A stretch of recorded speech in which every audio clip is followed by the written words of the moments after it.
Hello everyone. तो आज की इस वीडियो में हम लोग एक्सरसाइज 3.7 का जितने भी क्वेश्चंस हैं, वर्ड प्रॉब्लम्स हैं, वो सब डिस्कस करेंगे।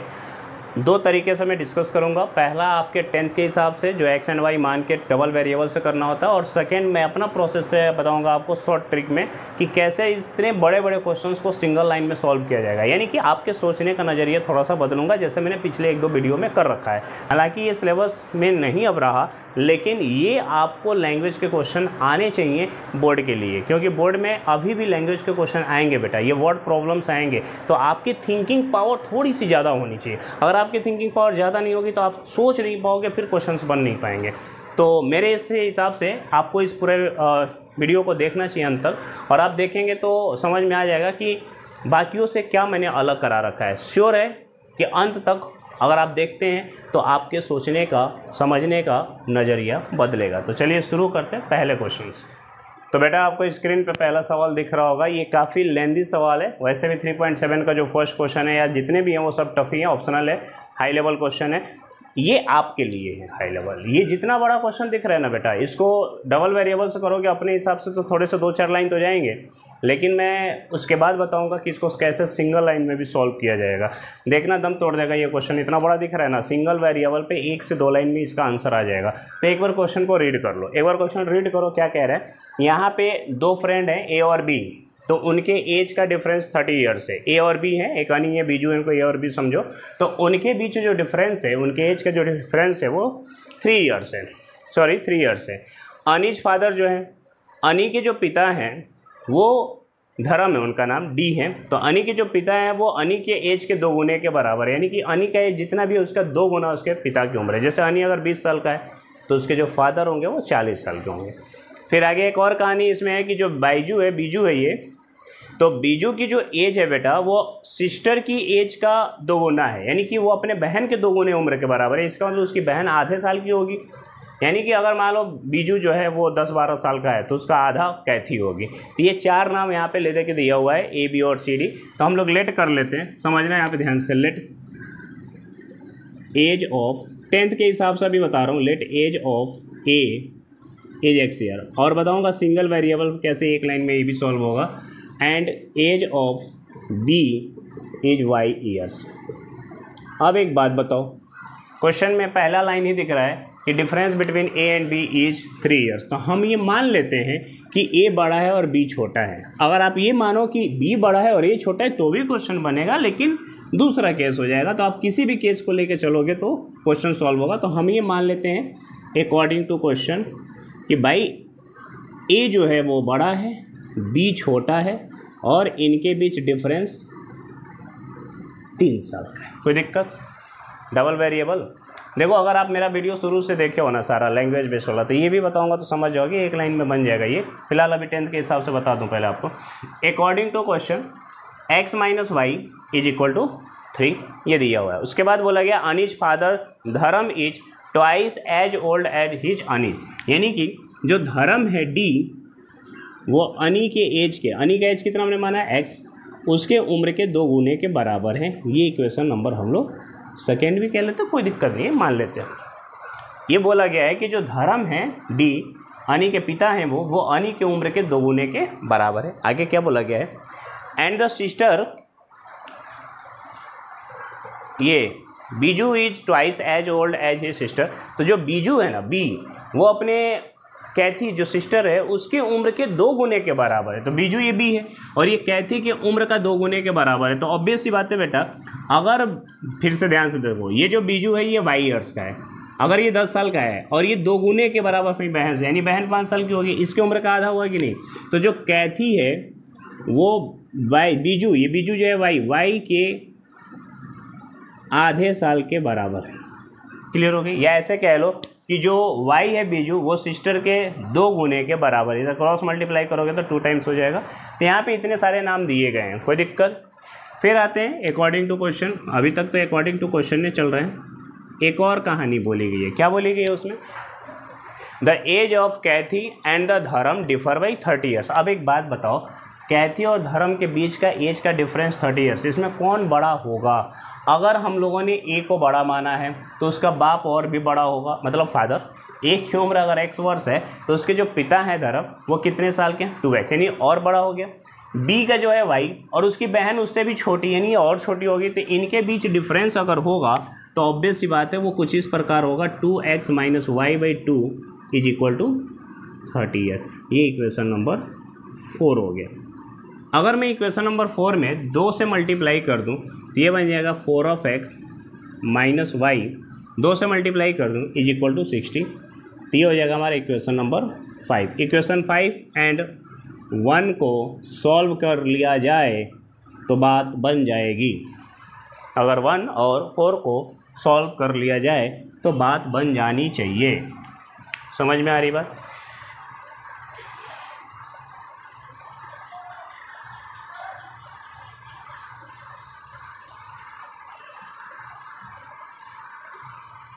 अब क्या किया जाए, एलिमिनेशन लगाओ या फिर सब्स्टिट्यूशन लगाओ। अगर बेटा इसमें से इसको हम घटा दें तो 4x में से एक x जाएगा तो 3x, और अगर y में से माइनस वाई में से माइनस वाई घटा दे उसका तो कहानी है ख़त्म, और 60 में से 3 चला जाएगा तो 57। तो यहाँ x की वैल्यू आ जाएगा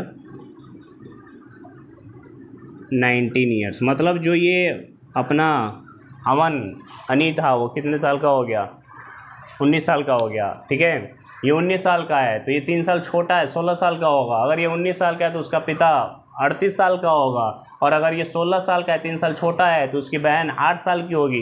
ख़त्म कहानी। अगर ये ऑब्जेक्टिव होता तो देखते ना, कर लेते कि कहीं से ऑप्शन उठाते भाई, कहीं से ऑप्शन उठाते, देखते 3 साल का अंतर है कि नहीं, वो 2 गुना हाफ की उम्र के बराबर है कि नहीं। अगर ऐसा है तो ख़त्म कहानी। लेकिन अगर आप इसे सिंगल वेरिएबल में बनाना चाहते हो बेटा तो फिर से देख लो। देखो कुछ नहीं, क्वेश्चन तो खत्म हो गया। क्या बोला गया, फाइंड द एज ऑफ अनी एंड बीजू। अगर ए की वैल्यू यहाँ पे 19 आ गया बेटा तो यहाँ से हम लोग वाई की भी निकाल सकते हैं। वाई बराबर हो जाएगा 3 साल कम, क्योंकि एक्स को हमने बड़ा माना है, 16 ईयर्स। खत्म। अब आप इसको देखिए सिंगल लाइन में कैसे सॉल्व करता हूँ, मज़ा आ जाएगा एकदम।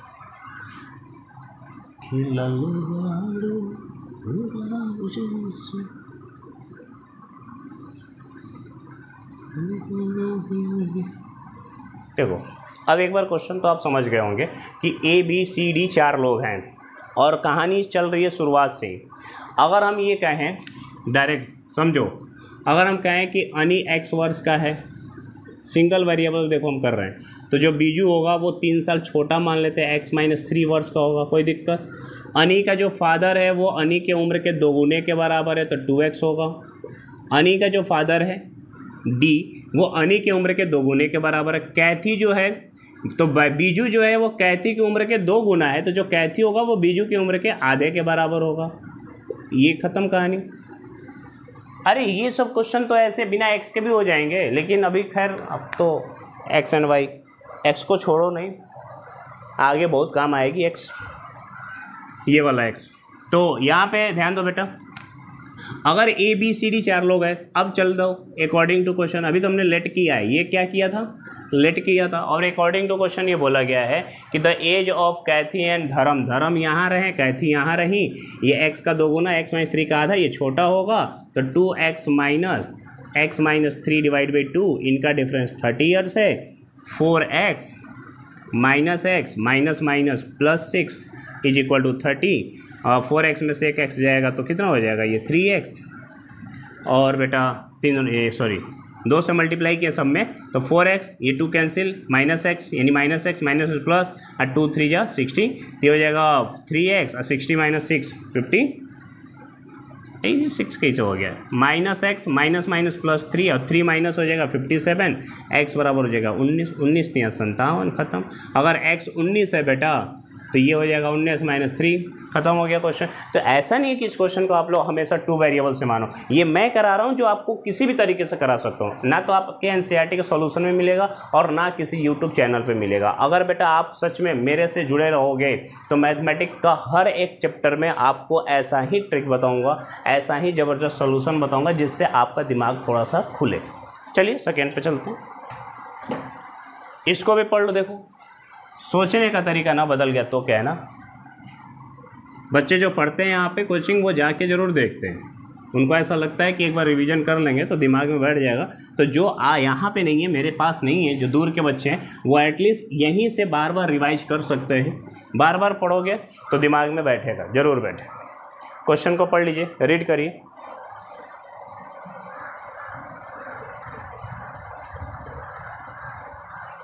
इसमें बोला गया है बेटा कि गिव मी 100, 1 से गिव मी 100 फ्रेंड्स। एक कह रहा है दूसरे दोस्त से हमको 100 रुपया दो। I sell then becomes twice as rich as you, मैं तुम्हारे से 2 गुने बराबर हो जाऊंगा, मतलब तुम जितना धनी हो उसके 2 गुने के बराबर मैं हो जाऊंगा। द अदर रिप्लाई, तो दूसरा वाला बोल रहा है कि इफ़ यू गिव मी 10, तुम बेटा हमको 10 रुपया दो, मैं तुम्हारे से 6 गुना धनी हो जाऊंगा। ये ऐसे ही कुछ कहानी है। देख लो आप एक बार, 2 फ्रेंड्स है आपस में बात करें, एक कह रहा है कि तुम हमको 100 रुपया दो तो मैं तेरे से मतलब 2 गुने ज़्यादा पैसा वाला हो जाऊंगा।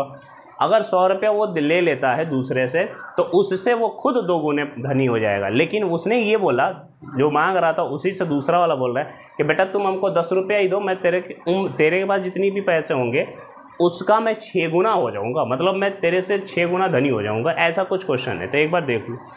1 से give me 100 friends, I shall give becomes twice as rich as you. The other replies, if you give me 10, I shall be 6 times as rich as you. Tell me what is the amount of their.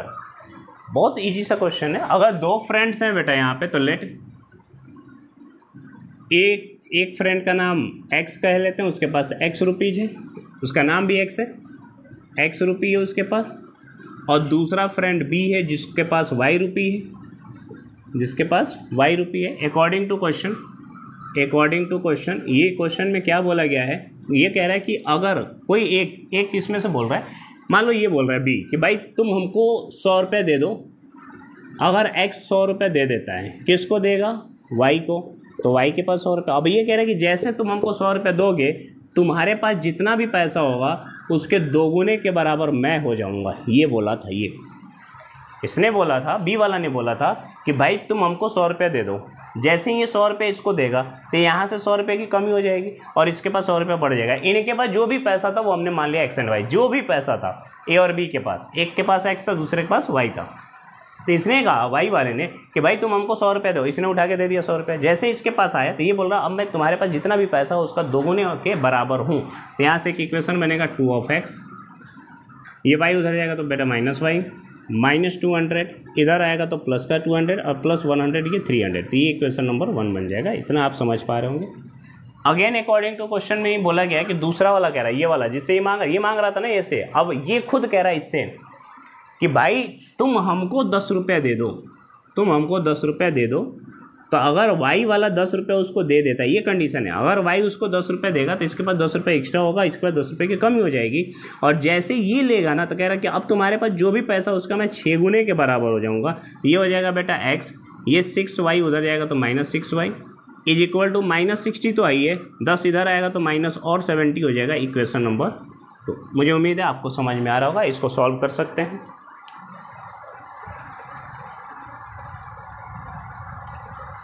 अब बेटा देखो, अब यहाँ पे 2 equation है, 2x - y बराबर 300, x - 6y बराबर 70।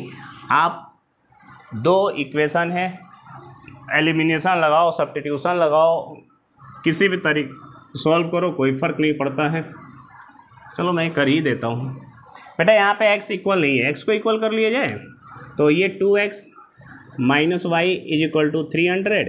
चलो इसमें 2 से गुणा करते हैं, 2x -12 बराबर 7 दूना 14 140,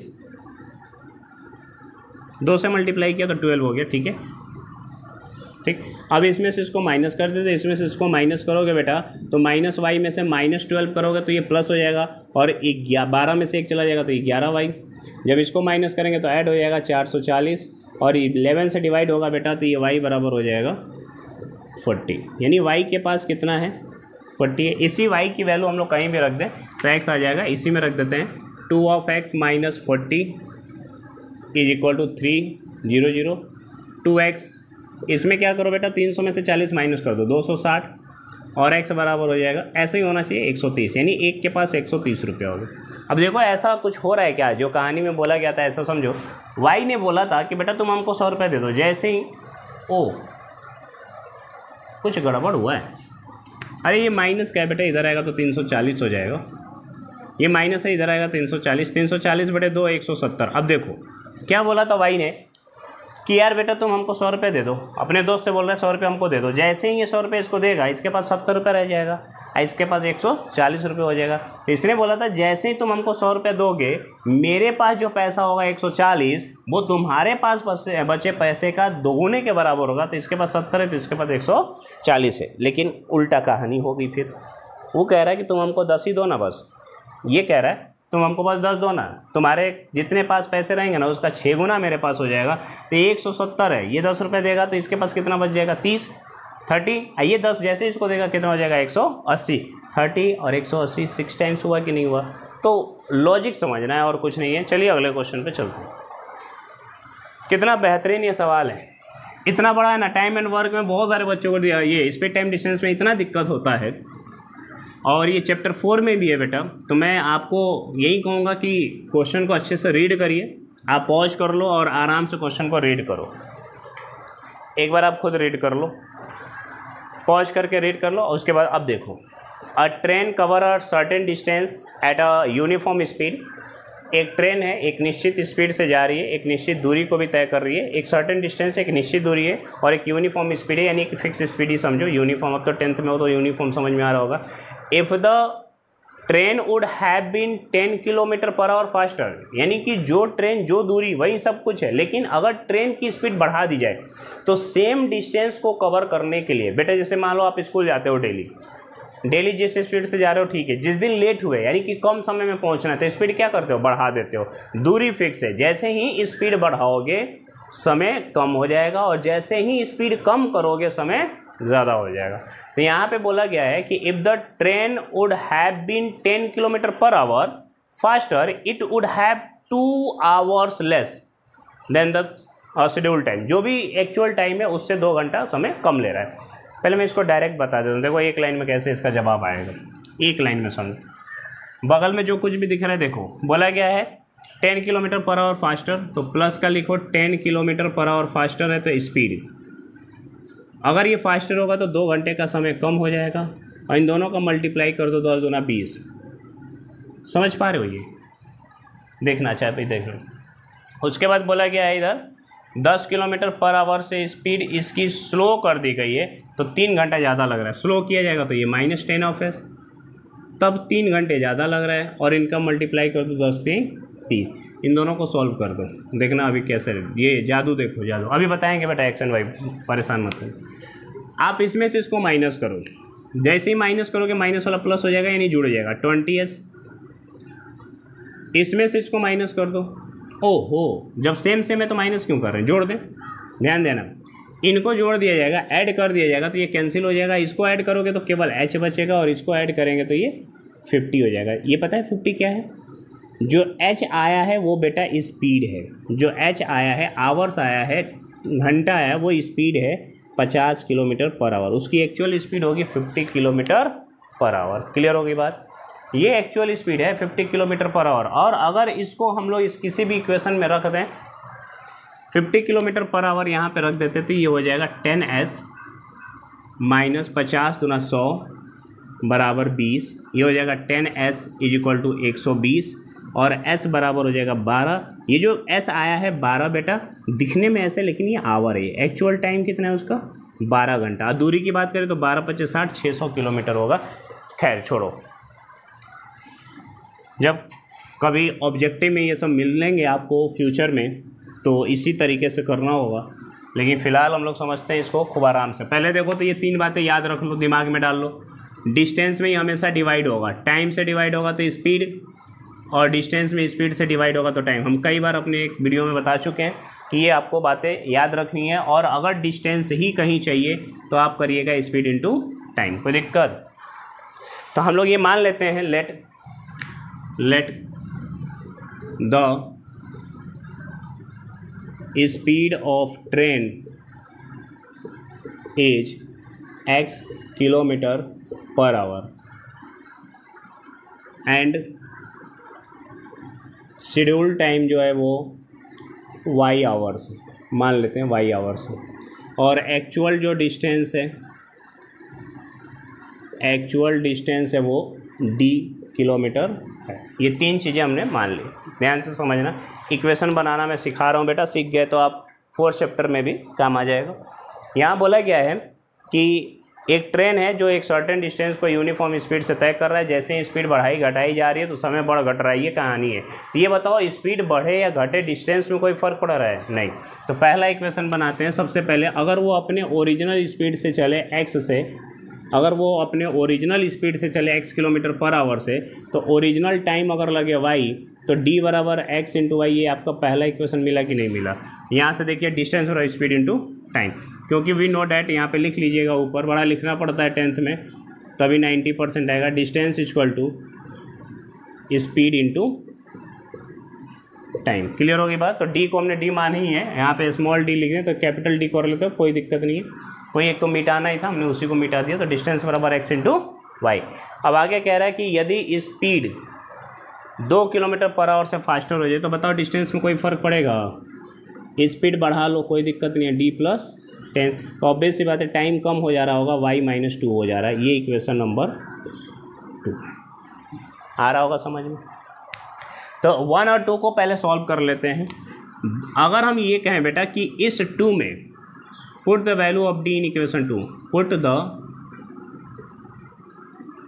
value of d from equation 1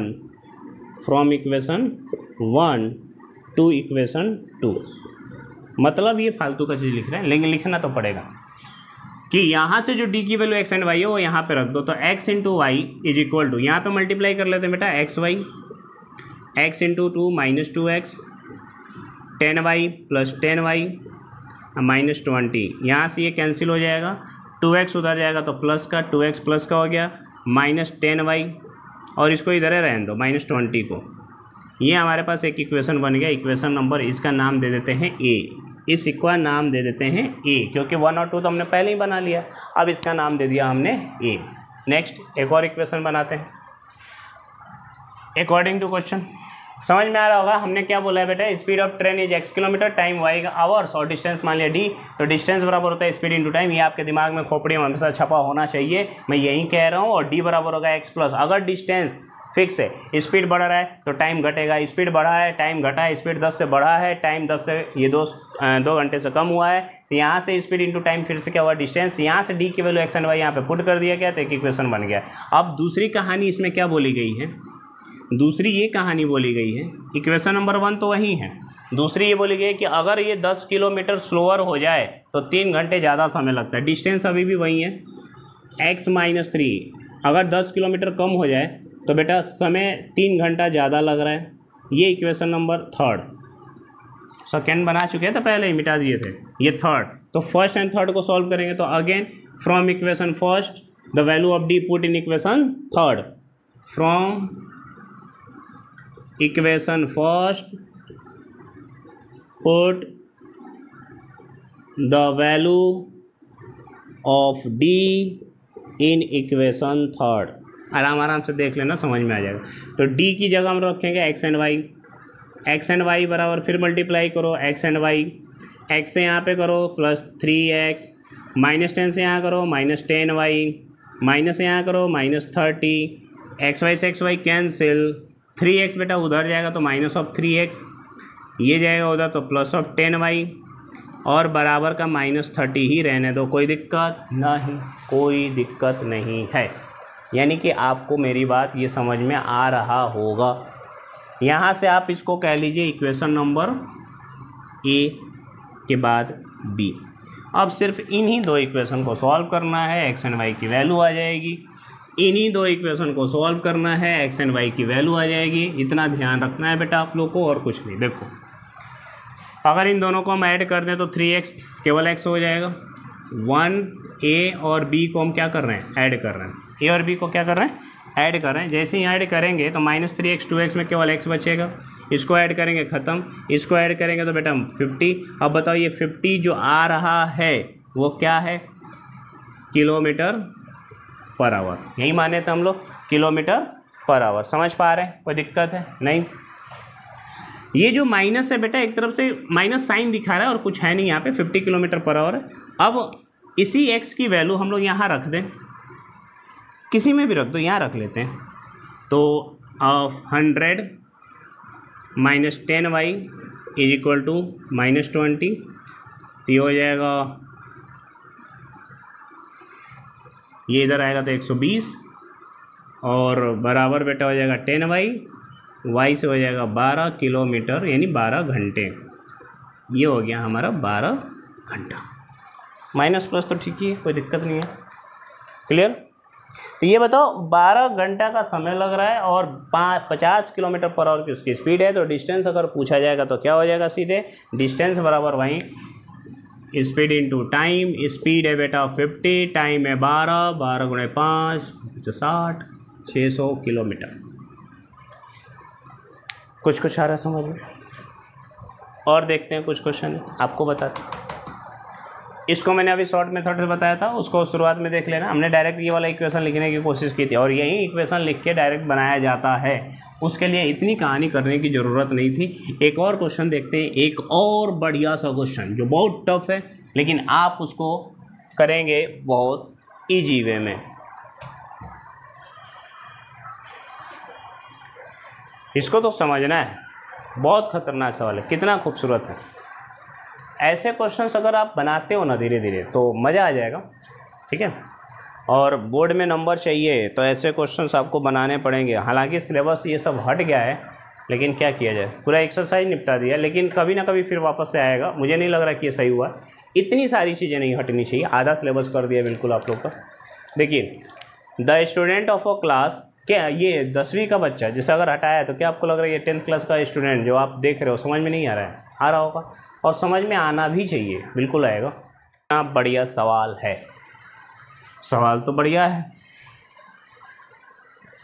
मान लेते हैं कि रो में खड़ा हो रहा है, ठीक है, रो में खड़ा हो रहा है, तो ऐसे देखो 1 2 3 रो, तो अगर हर एक रो में बेटा 3-3 बच्चे हैं, समझना मेरी बात ध्यान से, हर एक रो में अगर 3-3 बच्चे हैं या 4 रो होगा, मैं क्वेश्चन बता रहा हूँ, समझ जाओगे तो ईजी हो जाएगा। तो नंबर ऑफ रो की बात करें, नंबर ऑफ रो की बात करें तो 1 2 3 4 हो जाएगा। और number of student in each row 1 2 3, ये 3 हो जाएगा। कोई दिक्कत? समझ पा रहे हो? हमने क्या कहा कि बच्चों को रो में लगाना है। क्वेश्चन को समझोगे तभी बनेगा। बच्चों को रो में लगाना है कुछ इस तरह से, पहला रो, दूसरा रो, तीसरा रो, चौथा रो, ऐसे बना हुआ है। ये रो है, ठीक है, कॉलम ऐसे लिखे जाते हैं, ऐसे सीधी पाई। तो ये रो है, ये पहला रो है, ये दूसरा रो है, ये तीसरा रो है, ये चौथा रो है। तो इस तरह से रो चल रहा है। जैसे मान लो यहाँ टीचर खड़ा तो कहता है फर्स्ट बेंच वाले, सेकंड बेंच वाले, थर्ड बेंच वाले, फोर्थ बेंच वाले, बदमाश बेंच वाले और टॉपर वाले, ऐसा कुछ बोला जाता है। तो यहाँ पे अगर टीचर है बेटा तो ये first row, second row, third और फोर्थ रो हो गया। ये रो है, नंबर ऑफ रो है, और हर एक रो में नंबर ऑफ स्टूडेंट हैं। तो ये बताओ यहाँ पे कुल कितने बच्चे हुए? 1 2 3 4 5 6 7 8 9 10 11 12। अगर इन दोनों को मल्टीप्लाई किया जाएगा तो 12 आएगा, बिल्कुल आएगा। 4 3 12। यही तो समझाना था और यही मुझे समझाना भी था, और आपको समझ में आया होगा तो क्वेश्चन क्लियर है। अब बोला ये गया है कि 3 स्टूडेंट एक्स्ट्रा इन रो, अगर हर एक रो में 3 स्टूडेंट अधिक कर लिए जाए तो यहाँ पर रो की संख्या वो कम हो जाएगी। यानी कि अगर एक रो को हम हटा दें, जितने भी थे, एक रो को हटा दें तो उसमें जितने भी बच्चे थे वो सभी रो में 3-3 बढ़ जाएंगे और मैनेज हो जाएगा, बच्चे अभी भी उतना ही रहेंगे। ये बोला गया है कि अगर 3 स्टूडेंट लेस इन रो, अगर हर एक रो में 3 स्टूडेंट कम कर दिया जाए तो वहाँ पे 2 रो ज़्यादा हो जाएंगे। तो आपको ये बताना है कितने स्टूडेंट हैं। तो कितने स्टूडेंट के लिए हमें ये फाइंड आउट करना पड़ेगा कि कितने रो हैं और हर एक में कितने स्टूडेंट हैं। ये फाइंड आउट करने के लिए हम लोग लेट कर लेते हैं। Let number of row is x and student in each row बराबर y। तो नंबर ऑफ, तब क्या होगा बेटा, अगर नंबर ऑफ रो x हैं और हर एक रो में y स्टूडेंट हैं तो नंबर ऑफ स्टूडेंट क्या होगा, नंबर ऑफ टोटल स्टूडेंट क्या होंगे, x इंटू वाई। ये बात समझ पा रहे हैं? क्लियर है? ये मान लो 2 रो हैं और दोनों में 10-10 को बच्चे हैं, ईच में 10-10 बच्चे हैं, ईच में 10-10 बच्चे हैं, ईच रो में 10-10 बच्चे हैं, तो 10 दूना 20। क्लियर हो गया? यानी मल्टीप्लाई होगा, टोटल नंबर ऑफ स्टूडेंट निकालना है। तो अब आते हैं according to question. According to question, इसमें बोला गया है कि 3 student are extra in a row. अगर हर एक रो में 3 स्टूडेंट एक्स्ट्रा हो जाएं तो पहले एक्स रो था, 1 minute, 3 student are extra in a row, हर रो में वाई थे तो उसमें 3 एक्स्ट्रा हो गया, वाई प्लस 3 हो गए।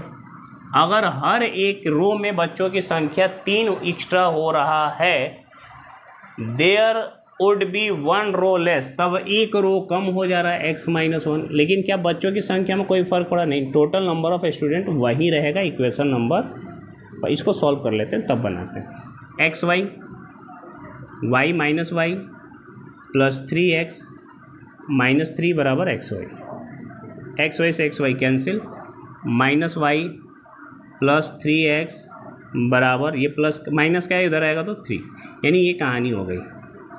इस कहानी को हम लोग कह सकते हैं इक्वेशन नंबर फर्स्ट। क्लियर है? अब लास्ट तक आ चुके हैं हम लोग एक्सरसाइज बनाते बनाते, तो उम्मीद कर रहा हूँ कि आप लोग को अच्छे से समझ में आ रहा होगा और आना भी चाहिए। ठीक है, y प्लस 3 x-1 बराबर एक्स वाई और माइनस एक्स प्लस 3x बराबर 3। ठीक, ये पहला है। अब अकॉर्डिंग टू क्वेश्चन में चलते हैं, जो दूसरी कहानी बोलेगी उससे एक और इक्वेशन बन के आ जाएगा। दूसरे में क्या बोला गया है कि if 3 student are less in a row, 3 student are less in a row, हर एक रो में अगर 3 बच्चे कम हो जाएं तब रो की संख्या बढ़ जाएगी, 2 मोर हो जा रहा है, यानी कि x प्लस 2, रो की संख्या ज़्यादा हो जा रही है और बच्चों की संख्या अभी भी वही होगी।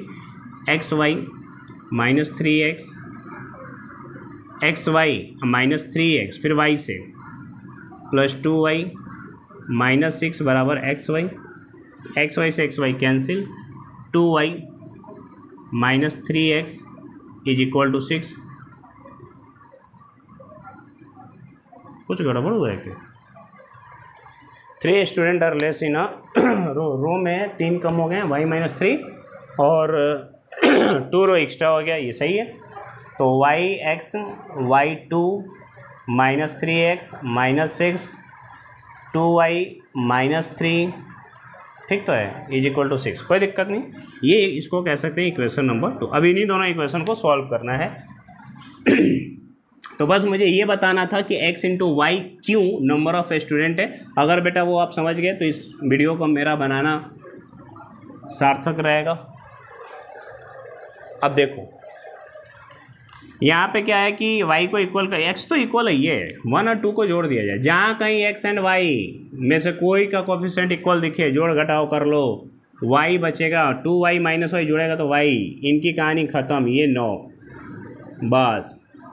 यानी कि each student in a row, each student row में 9 है, y की वैल्यू अगर माइनस 9 है, यहाँ पे लिख देते हैं माइनस वाई प्लस 3x बराबर 3, तो y की वैल्यू यहाँ से निकालना है, 3x y प्लस हो जाएगा प्लस 3, y की वैल्यू कितनी है 9, 9 3 12 और 3 से डिवाइड हो जाएगा बेटा तो 4, यानी x की वैल्यू 4, रो की संख्या हो गई 4, यानी ये रो है। अब बताओ कितने स्टूडेंट होंगे? एक रो में 9 स्टूडेंट, दूसरे रो में भी 9 स्टूडेंट, तीसरे में भी 9 स्टूडेंट, चौथे में भी 9 स्टूडेंट, तो चारों में 36, यानी टोटल स्टूडेंट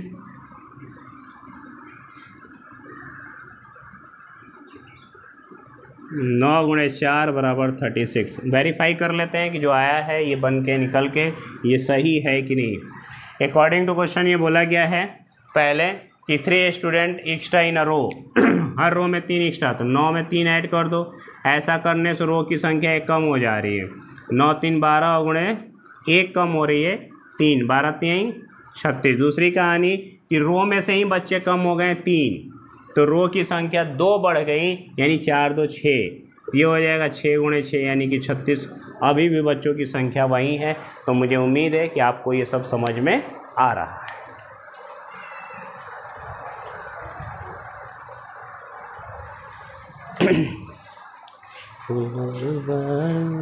गुलाब जैसा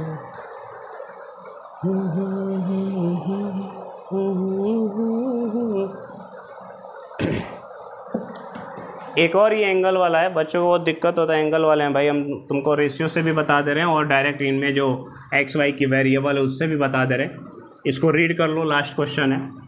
और जब भी देखो आराम से देखो, कॉपी किताब ले के बैठ के देखो। मुझे यकीन है कि मैं पूरा 10th क्लास पढ़ाऊँगा, छोड़ूंगा नहीं, आखिरी तक एक एक क्वेश्चन कराऊंगा मैं। और लास्ट में बेटा जैसे ये मान लो कि तुम्हारा ये बुक जैसे ही ख़त्म होगा, मैं हायर लेवल के क्वेश्चन या फिर प्रीवियस ईयर का क्वेश्चन कराऊंगा हर एक चैप्टर से। लेकिन अब जब मैं कराऊंगा ना, वो सिर्फ वही कराऊंगा जो बोर्ड के यानी एनसीईआरटी ने जो तय कर रखा है, उन्हीं सब बेस पे क्वेश्चंस कराएंगे। In a triangle angle C is 3 times of angle B. Question में दिया हुआ है कि angle C is 3 times of angle B, ये दिया हुआ है। और angle B is 2 times of angle A and B, 2 times of angle A plus angle B, ये दिया गया है, ऐसा कुछ दिया हुआ है। तो हम लोग दो दो करके भी मान सकते हैं। देखो एक ट्रायंगल के तीनों कोणों का योग 180 होता है, ये आपको पता है। तो यहाँ से अगर हम लोग ये कहें कि एंगल सी बराबर तो है 3 टाइम्स ऑफ एंगल बी, इसमें कोई दुराई नहीं, क्वेश्चन नंबर 1।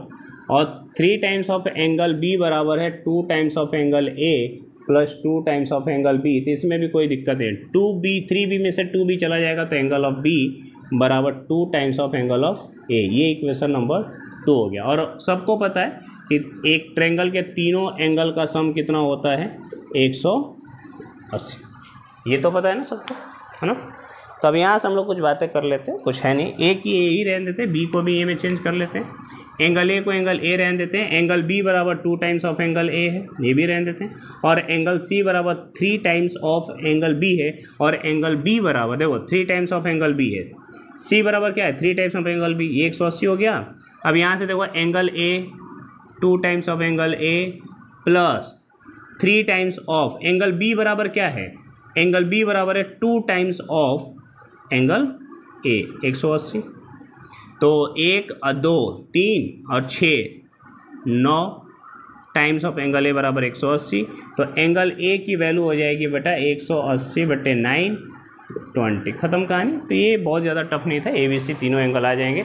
रेशियो से भी बना सकते हैं, लेकिन अभी रेशियो आपके लिए थोड़ा सा टफ हो जा रहा है, क्योंकि आप रेशियो पढ़े नहीं हैं। आप रेशियो को अच्छे से समझेंगे तो हर एक सवाल रेशियो से बनेगा।